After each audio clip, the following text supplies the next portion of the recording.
আপনার বাড়িতে যদি সুখ শান্তি, অর্থ সমৃদ্ধি এবং মা অন্নপূর্ণার আশীর্বাদ বজায় রাখতে চান, তাহলে এই তিনটি ভুল কখনো করবেন না। না হলে আপনার পরিবারের সর্বনাশ এবং আপনার দারিদ্র্যকে কেউ আটকাতে পারবে না।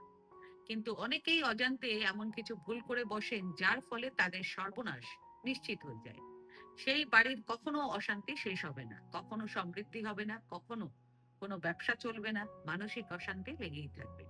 তাই আজ জেনে নিন এমন তিনটি ভুল যা আপনাকে অবশ্যই এড়িয়ে চলতে হবে। প্রথমত, কখনো সন্ধ্যার সময় দুধ এবং দই দান করবেন না, কিংবা কাউকে বিনামূল্যেও দেবেন না। কারণ দুধ এবং দইয়ের সম্পর্ক চন্দ্র এবং মা লক্ষ্মীর সঙ্গে সরাসরি রয়েছে। এতে নিজের ভাগ্য খারাপ হয়ে যাবে এবং বাড়িতে কখনো শান্তি থাকবে না। দ্বিতীয়ত, কখনো যদি রুটির জন্য মাখা আটা বেঁচে যায়, সেটিকে ফ্রিজে রাখবেন না। যদি আপনি রাতে আটা ফ্রিজে রেখে দেন, তাহলে সেই আটার মধ্যে নেগেটিভ এনার্জি প্রবেশ করবে, যা একটি পিণ্ডের রূপ ধারণ করবে।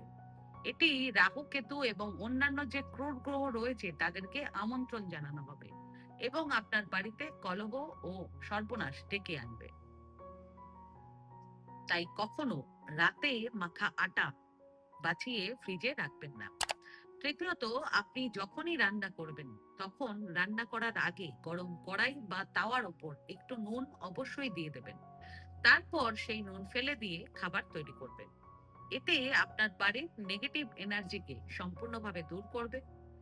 তাই আজ থেকে এই তিনটি বিষয় অবশ্যই মনে রাখবেন।